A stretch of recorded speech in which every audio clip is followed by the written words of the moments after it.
کس مغلیہ بادشاہ نے جو لیا نا سارا ایران سے لیا ہے. ایران سے؟ ایران سے. اس وقت ہم کرتارپور میں ہیں اور یہ کرتارپور کا سکھوں کا ایک بہت بڑا جگہ ہے. اور جیسے ہماری ایک بہت بڑی جگہ ہوتی ہے یہ وہاں پہ ہے. اور یہاں پہ جو ان کے بزرگ تھے وہ پیدا تو ہوئے تھے ننکانہ صاحب، لیکن انہوں نے زندگی اپنی یہاں گزاری اور یہاں پہ ان کا بچپن بھی یہاں پہ ہے. یہ بہت خوبصورت قسم کی بلڈنگ ہے. اور اس وقت اصل میں ہم ایک وزٹ پہ آئے تھے میڈیکل کالج کو انسپیکشن کے لیے، لیکن پھر وقت ہمیں ملا تو ہم نے کہا یہ درشن دوری اور یہ سارا لکھا ہوا ہے. تو درشنی دیوڑی جو ہے یہ پروفیسر آصف صاحب ہیں، پرنسپل ہیں. یہ ڈیرہ غازی خان کے یہ پروفیسر ذاکر ہیں، سرجن ہیں. اور یہ ہمارے عمران صاحب ہیں. اور یوں اس طرح ہم لوگ ایک ٹیم کے طور پر ڈوگر صاحب اندر چلے گئے ہیں. ساتھ آ جائیں. یہ ان کا ابتدائی جگہ پروفیسر فریدون صاحب ہے. یہاں سے انٹری ہوتی ہے. یہ لکھا ہے پاکستان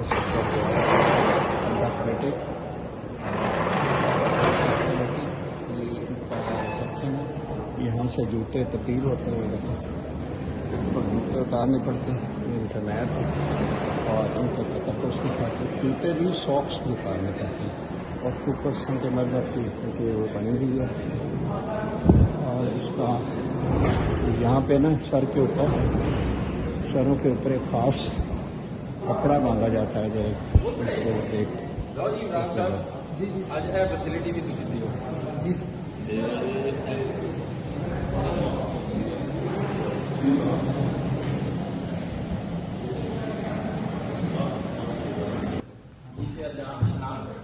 یہ کیا چیز ہے سر؟ یہاں پہ اسنان کرتے ہیں اپنا یہ یہاں کیا کرتے ہیں؟ اشنان کیا ہوتا ہے؟ نہاتے ہیں لائک جس طرح ہمارا نماز سے پہلے. اچھا پاک. یہ اس وقت ہمارے جو گروپ کے چیئرمین ہیں ڈوگر صاحب اشنان کر رہے ہیں، اپنے آپ کو اپنی نیکیاں واپس لے رہے ہیں، گناہ دھو رہے ہیں.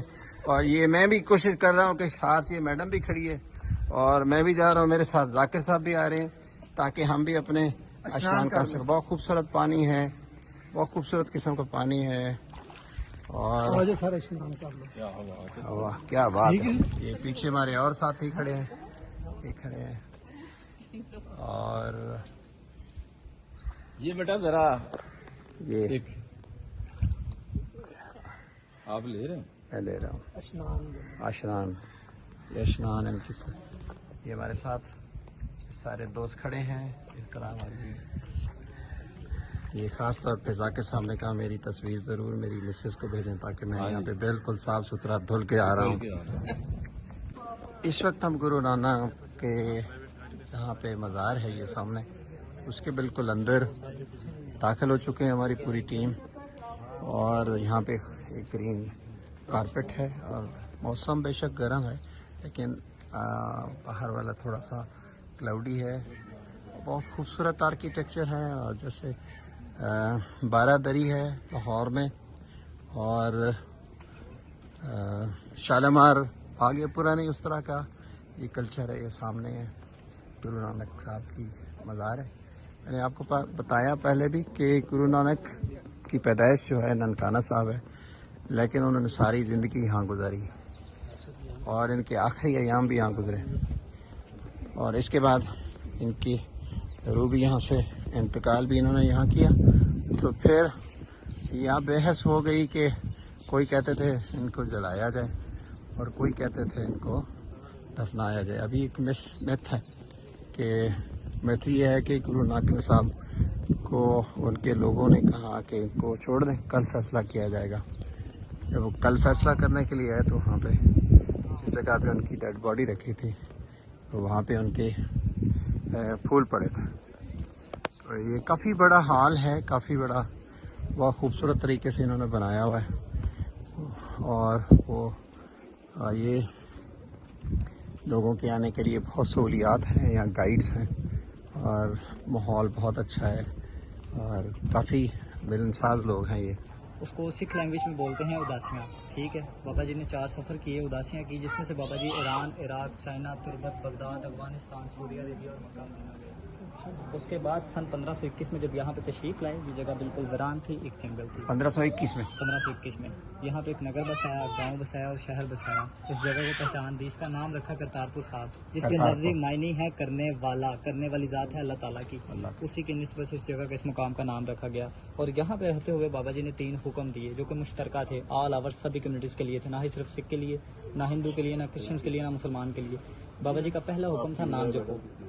نام جپو. اس کی ڈیفینیشن یہ ہے، اللہ تعالیٰ کی ذات نے آپ کو پیدا کیا، اس ذات کی عبادت کرو، آپ کا دنیا میں آنے کا مقصد ہے. ٹھیک ہے. دوسرا حکم تھا کرت کرو. اللہ تعالیٰ کی ذات نے آپ کو 2 ہاتھ دیے، محنت سے حلال کمائی کرو. دوسرا کیا تھا؟ کرت کرو. کت کرو. کت کرو. ذات نے آپ کو 2 ہاتھ دیے، میں نے کت محنت کرو. سے حلال کت کرو. کمائی کرو. کت کرو. تیسرا حکم تھا ونڈ چھکو، جو آپ نے محنت سے کمایا. ونڈ چھکو، ونڈ چکھو. جو آپ نے محنت سے کمایا اس تقسیم. کو غریبوں میں ڈسٹریبیوٹ ونڈ کرو. چھکو. اچھے اور برے کی ماشاءاللہ. پہچان کو چھوڑ دو، ذات وات کو چھوڑ دو. ماشاءاللہ. ذات وات کا فیصلہ کرنے والی وہ اوپر ذات بیٹھی ہے. انسانیت، وحدانیت، پیار اور محبت، اس کا رشتہ سب سے عظیم ہے. سو اسی کو اون کرو.